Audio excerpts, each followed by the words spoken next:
Hi friends, welcome back to my channel. It's Ellie. I hope you are very well. Today I'm talking about my TBR, the books I want to read for the Vintage June Readathon that I'm hosting during the month of June. You can join in with a prompt or more than one prompt, and also even with a pile of possibilities, some trial chapters. It is about reading books between 1900 and 1970.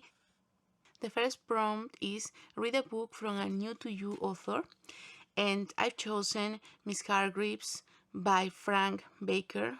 This book sounds really intriguing. The protagonist likes to make up stories together with his friend, and these two young men go on holiday. They are very bored, and so they start to make up a story.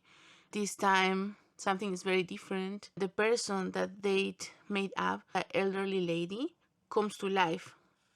The next prompt is to read a vintage mystery book, and I'm very excited to read my first book from the British Library crime series.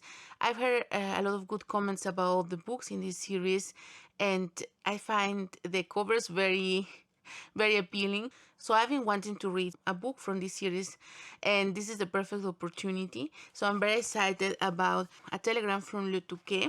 In this book, Nigel Derry is visiting his aunt, Gwenny, who is very unpredictable and eccentric, and so he doesn't know what to expect. And the house is full of eccentric guests. After a few days of very stressful interactions, Aunt Gwenny decides to leave the house and spend the next weeks in her mansion in France. This was a very strange decision, but the guests have to follow her orders. Some days after, Nigel becomes an invitation to join her in her mansion in France. This book was published in 1956, and it takes place in England and in France, so I'm very excited about it.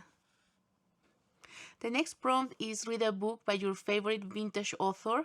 I am very excited about the books for this prompt because I want to read a book by D. Stevenson, which has been my favorite vintage author in the last years. And I am very excited to read a new book by Molly Clevering, which was a discovery for me this year, a new author that has become one of my favorites. The book by Molly Clevering I find very exciting. The name of the book is Mrs. Lorimer's Quiet Summer. It says here, in what is surely Molly Clevering's most autobiographical novel, two middle-aged women writers, close friends and neighbors, offer one another advice and support while navigating life in a lively border village, I think in Scotland. In real life, Molly Clevering was herself for many years a neighbor and close friend of best-selling author D. Stevenson. This book was first published in 1953. And I am reading the first book in the Mrs. Tim series, Mrs. Tim of the Regiment by D. Stevenson. Last year, I read, I think, the second book in the series.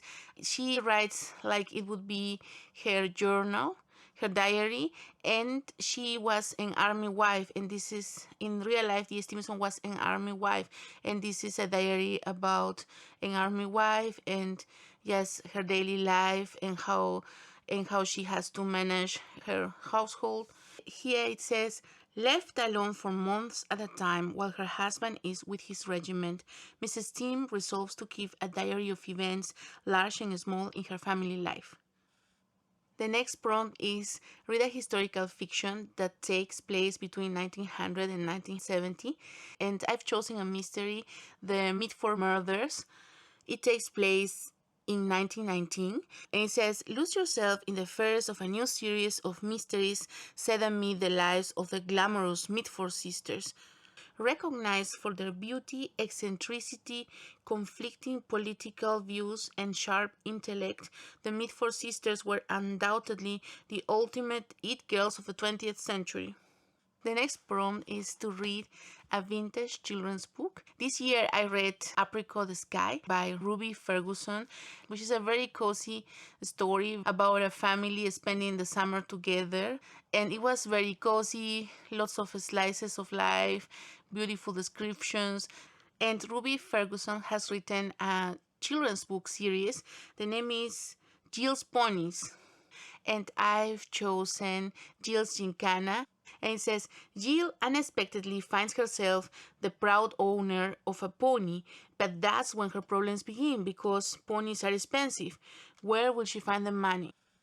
The next prompt is read a non-fiction book published between 1900 and 1970, and I've chosen a book from my shelves, which makes me happy because I want to read every month. I want to read some books from my shelves. It's one of my reading goals for the year, and it's exciting because this is a book written by Agatha Christie. The book is Come Tell Me How You Live, published in 1946, and it says here is a charming, fascinating, and wonderfully witty non-fiction account of her days on an archaeological dig in Syria with her husband, renowned archaeologist Max Mallowan. Something completely different from the bestseller author Agatha. The next prompt is read a non-fiction book about the period between 1900 and 1970. This is one of the books I'm most excited about. Elegance in an Age of Crisis, Fashions of the 1930s. It says here, despite the dire financial environment of the 1930s, this decade gave rise to great technical and aesthetic innovations in fashion. This handsomely illustrated book is the first to analyze important developments in both men's and women's fashion of the time. I am so glad that you are participating in the readathon, and if you have some recommendations for books published between 1900 and 1970, please leave them on the comments. I am always excited to discover new books and new authors. I hope you have lots of fun, and you can always join the readathon during June with one prompt or more, or even just a pile of possibilities, some triad chapters. I would love to hear about your TBRs or piles of possibilities. Thanks so much for watching, and I will be seeing you very soon with another vintage June video. Bye!